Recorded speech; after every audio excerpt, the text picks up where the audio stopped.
Hello, in this video we're going to discuss what is taught and how it is taught.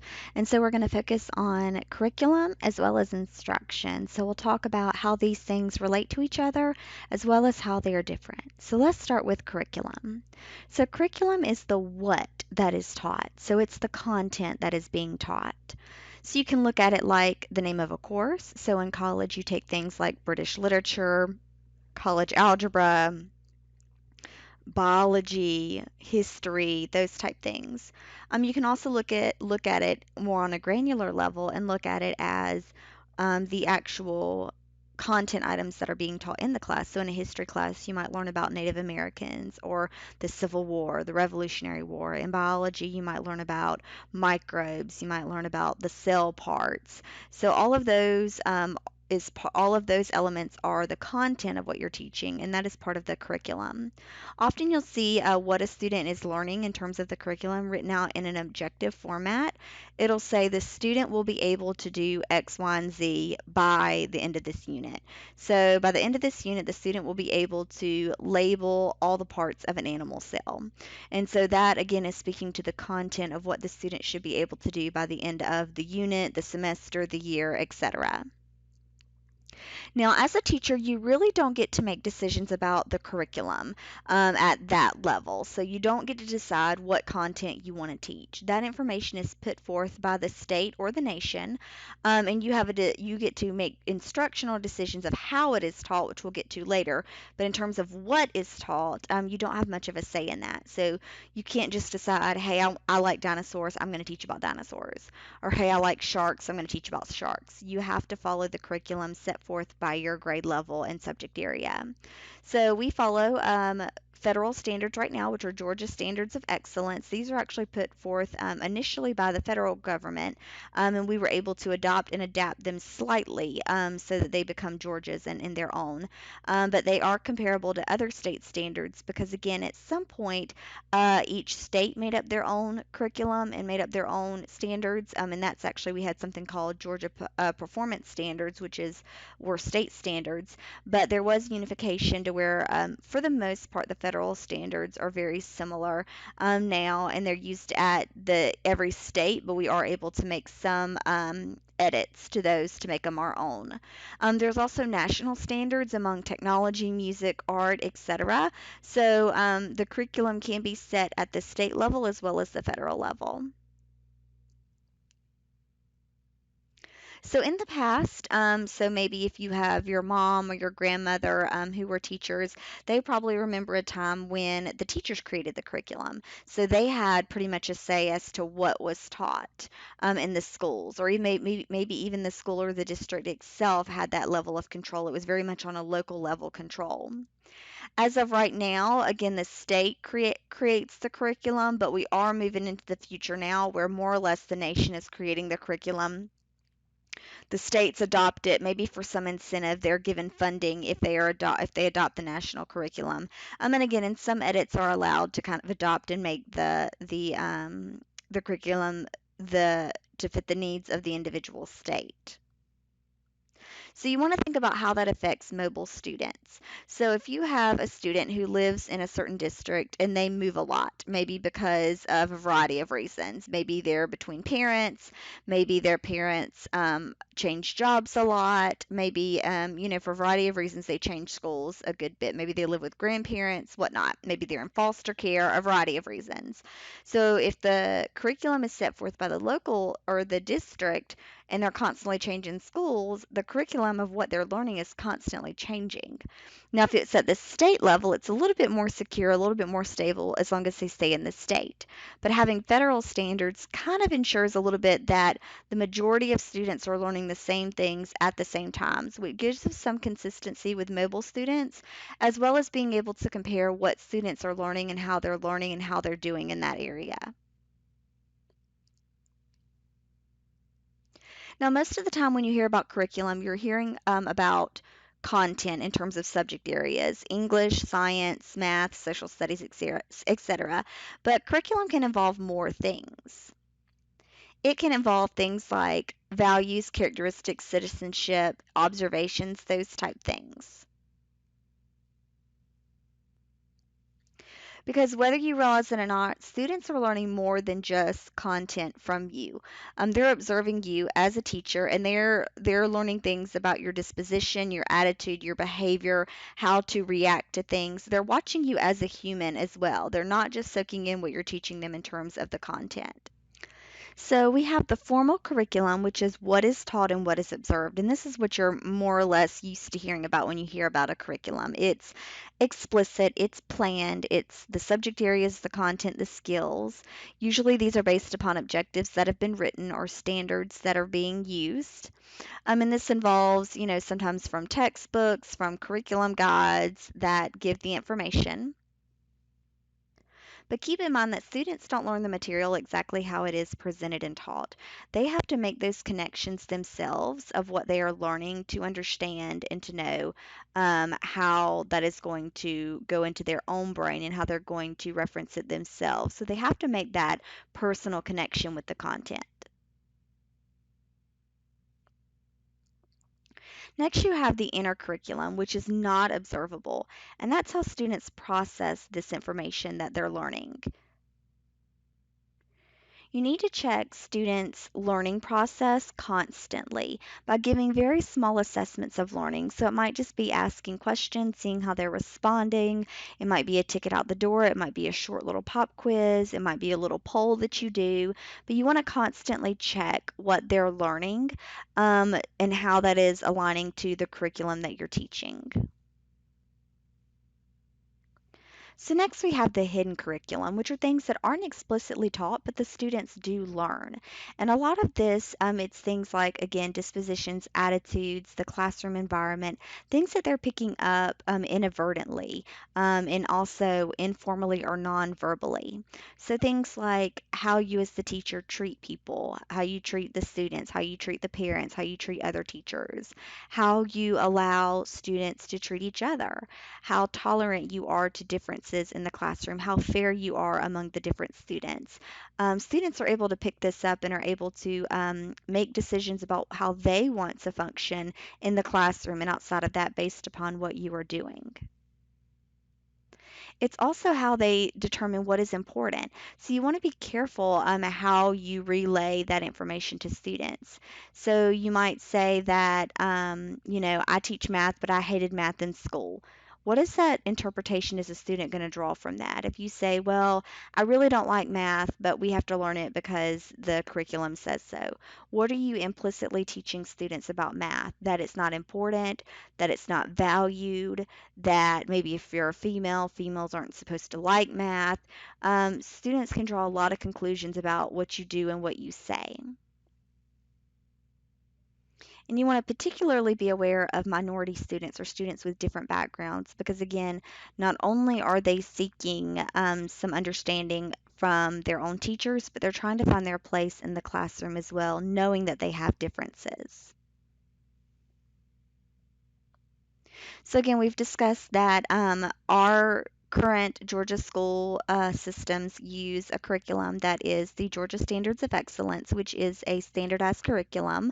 But there are different curriculum orientations. So let's review these. And again, this is the high level information as to if we were to formulate a curriculum, what would we want to think about? And so let's look at the learning centered curriculum, which again, the key term here is that it is learning centered, so the focus is on the student.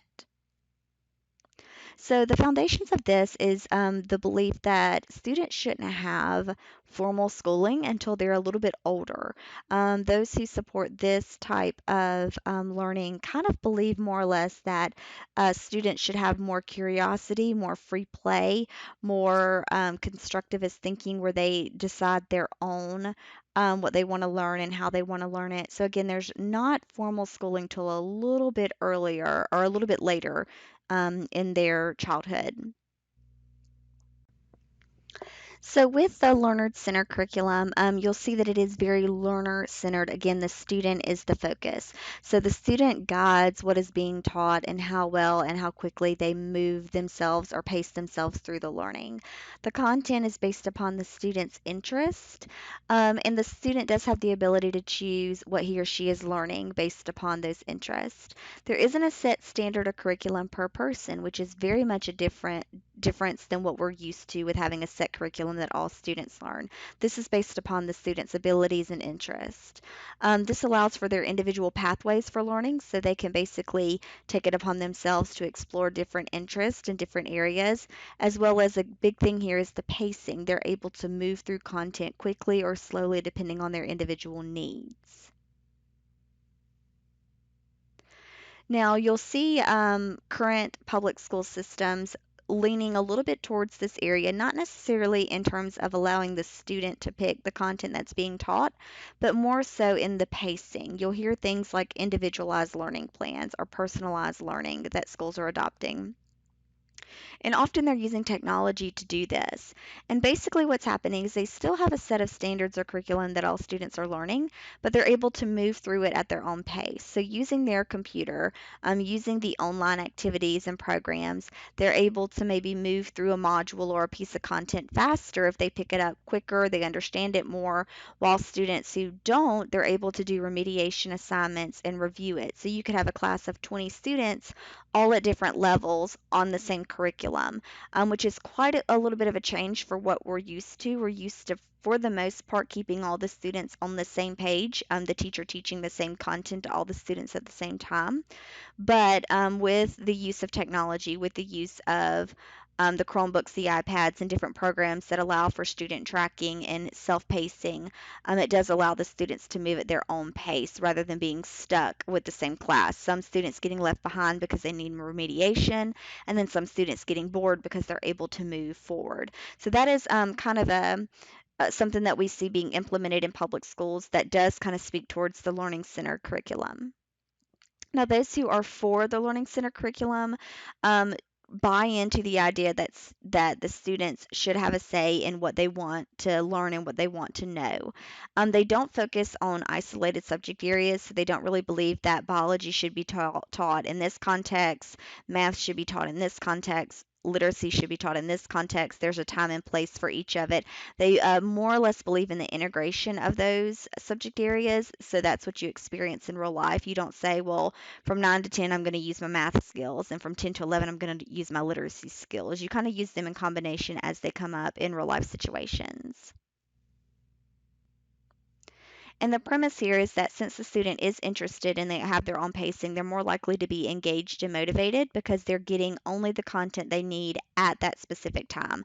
They're not having to wait for others, they're not having to try to catch up and have anxiety about getting caught up.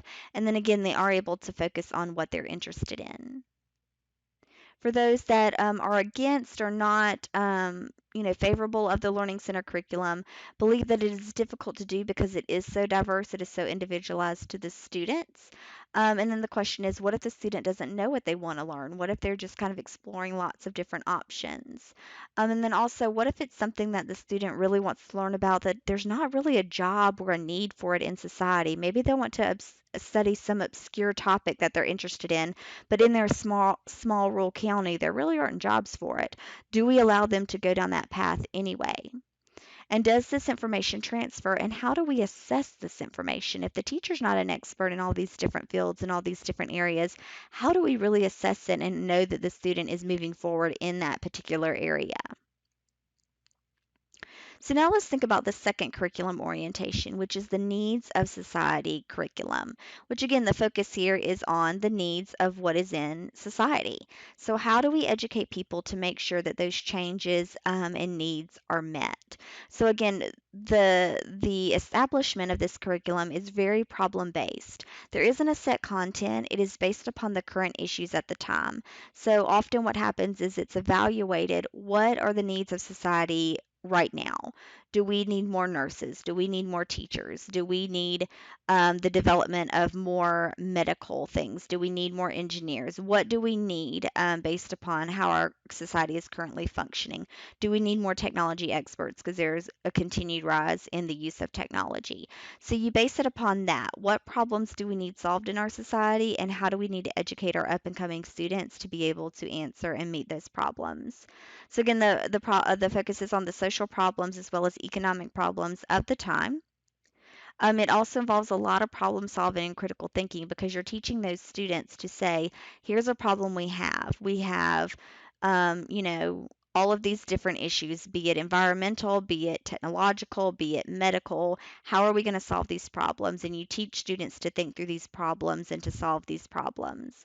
Often you'll see that this takes a vocational approach. So if you're familiar with vocational or technical careers, a lot of the way that students are taught in that regard is the needs of society. So if you look at technical colleges, often they teach concepts or skill sets that are needed in society, and they get really down to this is how you do it. So things like welding, construction, audio and visual, they teach you exactly what you need to know to be able to go out and get a job because that is what the need of society is at the time.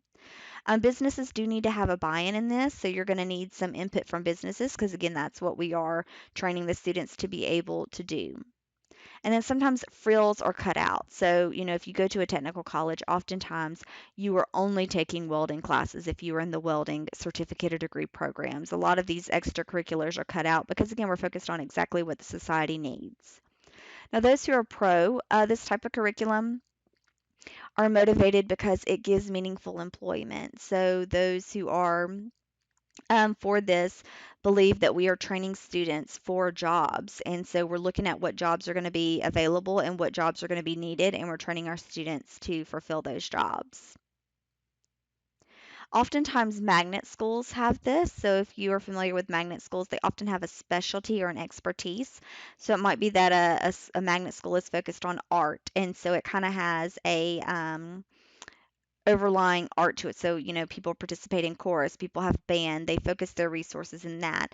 Often they might have a STEM magnet school to where the content, the curriculum is focused on the science, technology, engineering, and math processes. Now, they do have literacy, they do have history, but again, the focus is really on those STEM elements.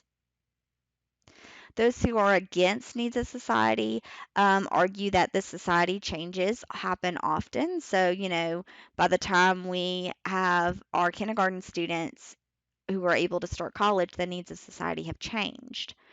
So that can often cause a disconnect.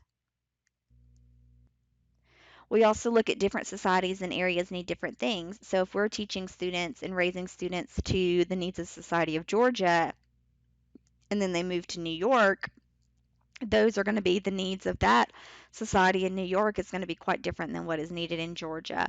You might even argue that, in rural Georgia, the needs of society are quite different than maybe living in a more urban area in Georgia. And then also keeping in respect the multicultural viewpoints of what is important in society. So, you have different diversities. You have male, female, you have minorities, you have different languages, you have all these different components that are playing into what do these people say is the most important in society. So now we have our last curriculum orientation, which is academic subjects, which is what we're the most familiar with and what we typically follow in terms of traditional public education. So this started actually back with the ancient Greeks and Romans. They focused on certain core subject areas that all good citizens should know. We organized it by discipline, and so this is beginning to sound very much what we're used to in the school systems. So again, the focus on what experts in these subject areas feel is important. So we say, okay, what do we need to teach our students about math? Experts in the subject area of math define this is what students need to know about math. Usually the subjects are taught in isolation, which again is what we're used to. From 8 o'clock to 9 o'clock, we have math. From 9 to 10, we have literacy. From 10 to 11, we have history, etc. It is kind of isolated and grouped like that. Certain subject areas are typically viewed as essential, so what we're typically used to, science, math, history, and English, but others are not. So if you've noticed, in often our K-12 environments, certain subject areas take a back seat, music, art, vocations, those type things. It's not based upon necessarily the concerns of society. So, for example, we might not focus so much on health classes, even though a lot of Americans have health problems. So, why are we not teaching more about health? So, again, it's not based upon necessarily what is needed in society. And then often there is a core body of knowledge, a standard, if you will, that all students are taught. Now, those who are in support of the academic subjects orientation believe that it is logical and consistent. There is a systemized way to teach it. There is a sequence. There is a structure. It can easily be controlled because it is all systemized, which is kind of what we have with our standardized curriculum. It's easy to be measured because all students are getting the same thing at the same time for the most part. Also, we can measure it against different areas of the state or different areas in the nation because everybody's getting the same content. Also, it's easy to develop resources for because since all the subjects are being taught in the same way for the most part, it's easy to develop textbooks and resources for. Those who are against the academic subjects orientation believe that we need more integration. So we don't, we shouldn't be teaching in isolation. We shouldn't be teaching English and then math and then history because that's not how we experience it in life. It's all kind of rolled into one big thing. Often they see issues with students not being motivated because if the students are not able to clearly see how they're going to use this information in the future, they're less likely to use it. Often the standard of body of knowledge doesn't take into account diversity. So if we look at history, we teach it through one perspective. Do we often teach it through multiple perspectives in terms of different diversities and different experiences? And then also there's always the issue in deciding who gets to decide what's most important, who gets to decide what that core knowledge is going to be, who gets to decide what history we should teach and what perspective we should teach, who gets to decide what all students need to know about science. That is an issue that a lot of people who are not in support of the academic subjects orientation believe. So again, our federal and state standards that we currently use and have used for a while are more aligning to the academic subjects. They are defined by each grade level. They're also defined by subject area, and they're written in objective formats. So you'll see them that they're very similar to the student will be able to do X, Y, and Z, which makes it easier for us to be able to measure them and measure what the students can do in if they have met that objective or not. They do come with framework or mapping, which is a sequence. So oftentimes there will be a sequence, a suggested sequence that the teacher should use in teaching this content. So the first 6 weeks teach this, the second 6 weeks teach this, the third 6 weeks teach this. And it kind of gives you some advice on how long to spend on each standard. Now, those believe strongly and support these state and federal standards do so because it is easy to make comparison across schools. We're able to um, have standardized assessments about these standards, and then we're able to pull that data and say, okay, how did students in this school score on this standard and the questions about this standard versus how did the students on this school score about this standard? And we're able to kind of compare them. It also standardizes this standardization helps with making sure that mobile students are covered. They're able to move around without losing much content, and it also helps with making sure that everyone is getting the same stuff so we can ensure the rigor at the high level. Now, those who are against the state standards often, have issues with the teacher not having a whole lot of discretion or say so. There's also an assumption that all students are the same. They need and want to learn all the same content. Often there is pressures for performance with these standardized tests, but then sometimes it's difficult to compare because of outside factors. So we try to compare students among different classes, among different school districts, among different states, but we don't necessarily always take into account their own personal diversity. So their background, their home life situation, those type things, which can impact how well a student does on a standardized test, which can then impact if or whether or not they know this content. So with standardized testing also come, or I'm sorry, with standardized curriculum also comes what we're used to hearing a lot about, which is standardized testing. So with standardized testing, there are lots of judgment placed on the test. So we look at have students, successfully learn content? Are they going to be able to move to the next grade level? Oftentimes, teachers' evaluations are also scored on this. So does a teacher get a raise? Do they get to keep their job based upon how well their students scored on the standardized test? Now, for those who are support of standardized testing, often say that we can compare data among schools, which, yes, the students have been taught the same content. Yes, they are taking the same test. So, yes, there is some standardization there. But again, we have to be very careful when we're comparing students because we're comparing a whole human being to another human being. It's not a matter of just saying, we gave you the same content, we gave you the same test, therefore you should have learned the same material because there's a lot of individual diversity. Those who have and are supportive high stakes testing does show that it does make teachers accountable. It gives the teachers clearly an idea of what they're supposed to teach, so that they are held accountable for that curriculum. The scores of the high stakes testing can be used to address instruction and resources for the next year. So it does give teachers and school systems some data to say, hey, our students scored really well in this, they didn't score so well in this. So maybe we need to ramp up our programs, look at different support services, look at resources related to this subject area. So it does give the school systems and some teachers some feedback.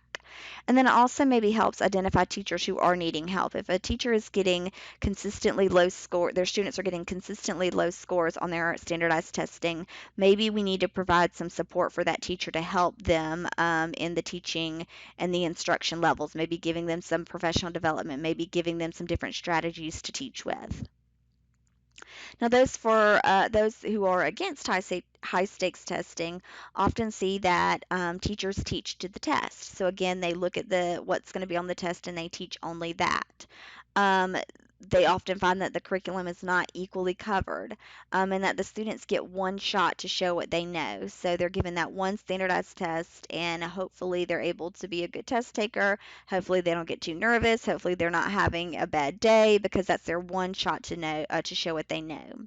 They also have a problem with the background impacts of education, not just the grade level, as well as higher order thinking. So you want to keep into account, and those who are against this, they take into account the diversity.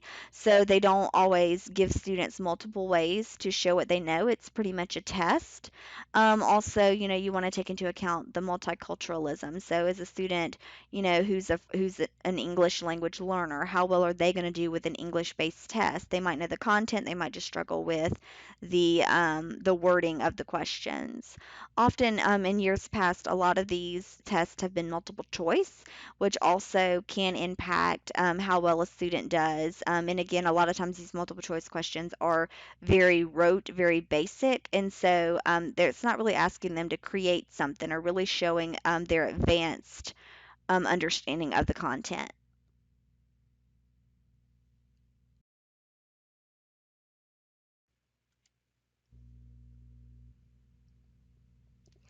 So now let's move on to talk about instruction. We've covered curriculum, which again is the what that is being taught, so the content that is being taught. And remember, the instruction is a little bit different. It is how the curriculum or content is being taught. So the curriculum is the what that is being taught, and the instruction is how it is being taught. And so instruction involves what activities are you using? What homework are you assigning? Are you using projects? Are you using collaboration, cooperative learning, group work? It also includes how a teacher is approaching a concept, so their dispositions, their perceptions, their attitudes that come across to student either implicitly or explicitly. Now, this often involves the lesson plan. So, within the lesson plan, you do state the standard, which is aligned to the curriculum, but a lot of what a lesson plan is going to cover is how you're going to teach that standard. So, often in a lesson plan, you do state the standard, which you copy right from the website of what you're going to be teaching. And then you want to devise a clear objective of what they're going to be able to do. So, the student will be able to do X, Y, and Z. So the student will be able to explain the process of photosynthesis. The student will evaluate a resource based upon the legitimacy of the author. The student will be able to label all the parts of the animal cell. So you're stating at the end of this lesson plan, what should the student be able to do? And you want to make sure that that objective aligns to the standard that you're being asked to teach. You then are going to introduce the lesson. So in your lesson plan, you want to define how you're going to introduce the lesson. This often involves getting the students' attention. You want to do something exciting to really pull them in. You also want to maybe connect it to their prior learning. So yesterday we learned about this, or maybe we've already talked about cells and how it makes up the entire body. Now let's talk specifically about what is in each cell. So you want to connect it to what prior learning they already have. Then you go about and go ahead and teach the standard. Now, in this, you want to do something called differentiation, which is where you do teach a little bit differently and you keep in mind the different abilities, interests, and learning styles of your students. So you want to make sure when you teach your lesson, you don't always just talk to them because some students need to be able to visualize it. You want to make sure that you don't only use diagrams, however, because some students need to work in groups. So you want to make sure to mix it up in terms of how you're going to teach the standards so that students are given different approaches and they're all given their opportunity to shine. You then want to have some type of activity or assessment that checks the students' learning. So it might be group work, it might be a project they do, an essay, a poll that they do, maybe something they do, like a quiz that they do with their phones in terms of maybe like a Kahoot or something. You just want to make sure to have some type of an assessment so that you're able to say, did they meet that objective? Did they meet that standard? And then you want to close out the lesson by restating that objective of this is what we were going to learn and did we learn it? And then allow them to have some reflection time. So how do you think about what we learned? How does this connect to what you already know? How does this apply beyond the classroom into the real world? So sometimes when you first start writing lesson plans, they can seem overwhelming. They can get long. They can get very cumbersome the first time you try to write one. But again, the essentials are all there of just your standard, your objective, how you're going to introduce the lesson, actually how you're going to teach the lesson, how are you going to assess to see what students know, and how you're going to close it out.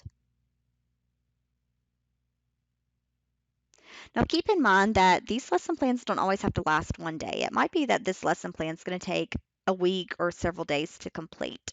And they have different formats. So when you get into the classroom or into your school system, they might have a template that you use to fill out your lesson plan. It might not look exactly like this, but for the most part, it's going to have all these elements.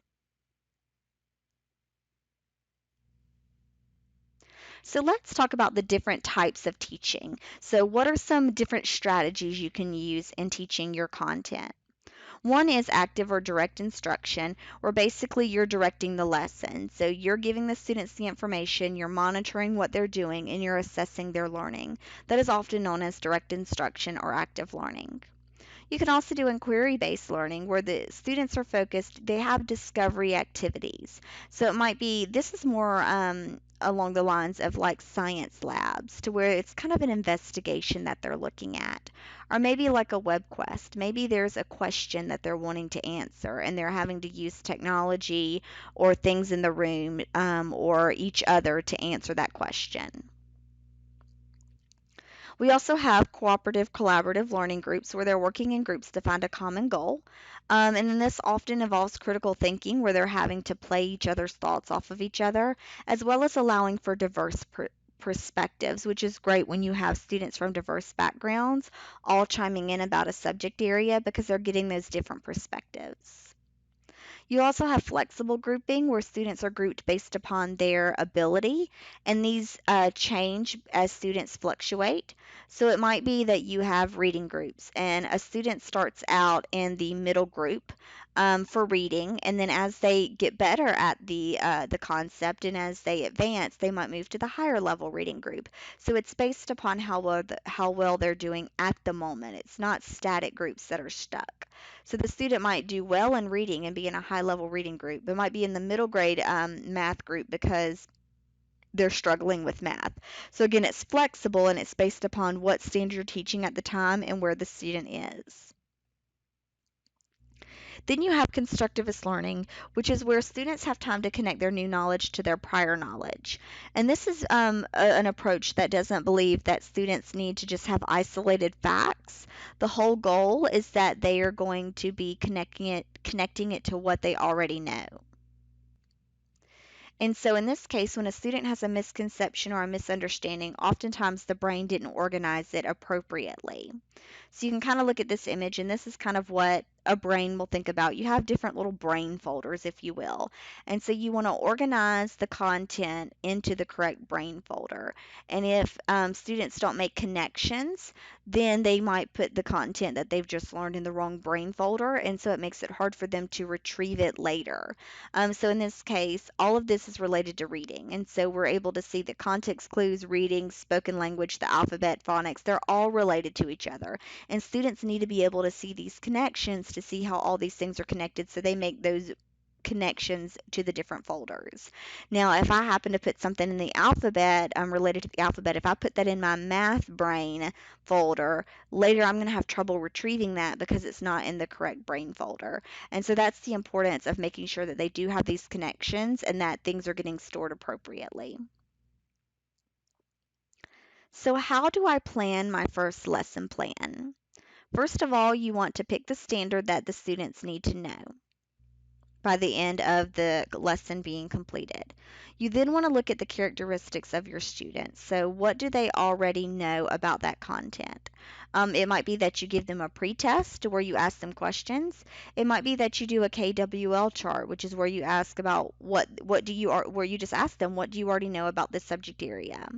And then from there, you determine the best way to teach this content based upon what learning styles that they have. So, do my students learn best in groups? Do my students learn best by visuals? Do my students learn best by technology? What do my students learn best doing? Oftentimes, teachers use something called scaffolding to help students learn.